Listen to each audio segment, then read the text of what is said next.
for dark nights.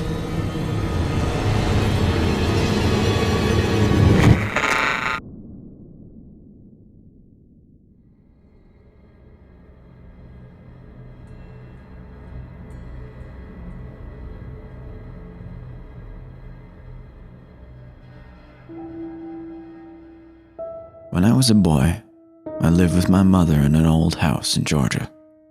It was small, and most parts of it were fairly worn, but the asking price was cheap, and we needed a home. It wasn't all bad, though. The place had a pretty large backyard and acres of woodland behind it.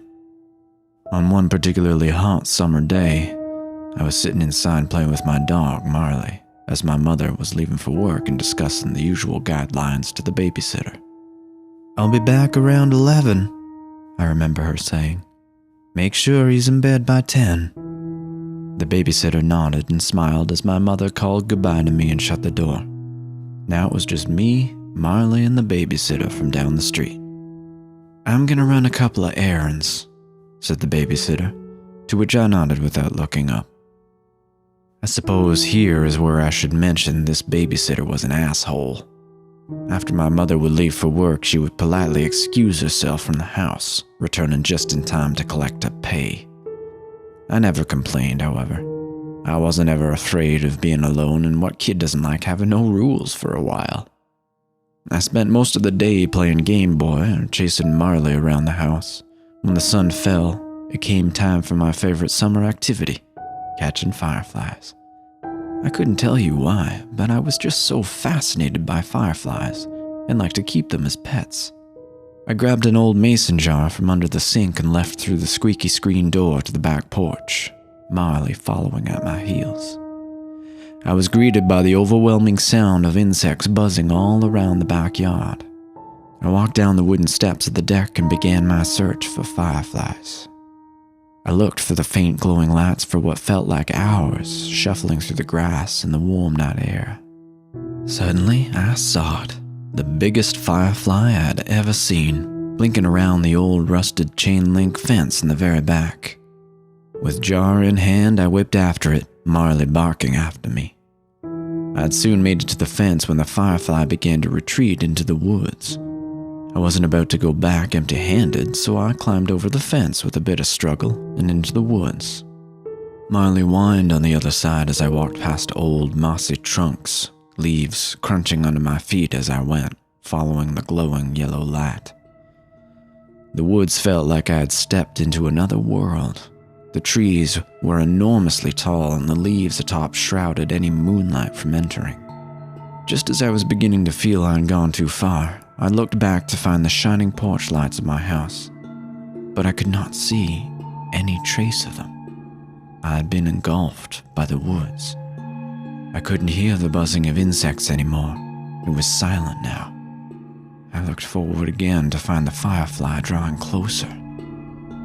I needed to catch it now, if only to use it as light to find my way back. I swooped at it with my jar and caught air. Startled, the firefly began to float upwards, blinking its yellow light as it went.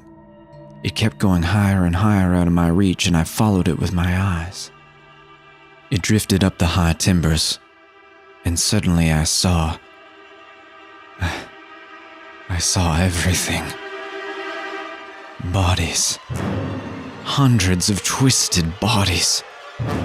Men and women, boys and girls, strung up like puppets in the branches, illuminated only by the light of the firefly.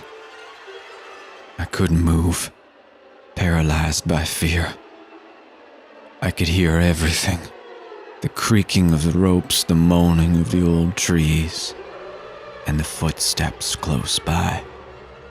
I ducked behind a tree, trying to quiet my harsh gasping.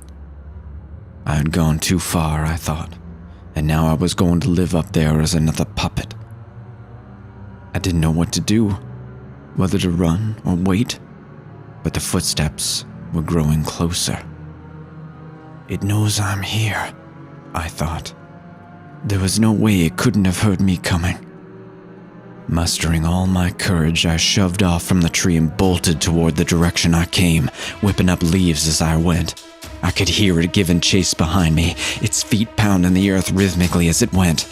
I ran faster than I had ever in my entire life. I couldn't stop the tears from streaming as the wind slapped against my face. I hadn't even said goodbye to my mother when she left. As I had hoped, the lights on the back porch were shining through the dark ahead of me. I could hear Marley barking, and I knew I would soon meet the old rusty fence. I remember thinking that climbing the fence would slow me down, but it was the only way. The trembling earth was growing closer, and the tip of my shoe caught a root and I slipped, landing on my stomach. I fumbled over onto my back and began kicking away from the faint outline, getting closer. I gripped my mason jar and threw it as hard as I could into the black wood. I heard a thud and got to my feet. I met the fence and vaulted into my backyard. I screamed for my dog, and we rushed up the back deck and inside, locking the door as we rushed through. I sprinted upstairs to my room and took Marley with me, locking the door and pushing a chair against it. I collapsed onto my bed with the lights on, my mind racing. I checked the clock. 10:33. Relief washed over me. I was safe now, and soon Mom would be home. Perhaps it was the adrenaline leaving my body because I suddenly grew very tired. I didn't want to sleep, but I couldn't fight it. I passed out in my bed with the lights on and Marley by my side. I awoke, suddenly, in the night to a pitch-black room. The covers were over me, so I'd guessed my mom had gotten back and checked in on me. I was sweating under the warm comforter and turned on my other side. And that's when I saw it. A face, inches from my own, with bone-white skin stretched tightly over its skull. Its tall, thin figure was hunched and bent over my bed. Its lidless eyes watched me, studying me. I wanted to recoil at the sight of it, but I couldn't move. Suddenly, everything changed. I woke up gasping. The lights were on in my room and the chair was still pushed against the door. Marley lifted his head and looked at me. My eyes drifted to the clock. 10:46. I heard the doorbell ring, and I ran downstairs to the front door, wrenching it open and falling into my mother's arms, crying. And now here I sit, 10 years later to the day, in a lobby crowded with people because I can't stand to be alone. I remember my mother traveling into the woods the next day against my wishes, only returning to say she didn't see anything. My brain had played tricks on me in the dead of night, she said. I didn't believe it at the time, and I don't now. There isn't a night that goes by that I don't think about it. That one night I'll wake up and see that horrible face again, and this time it won't be a dream.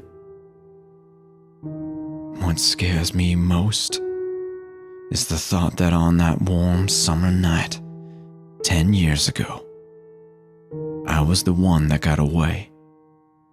The bed it didn't get to keep.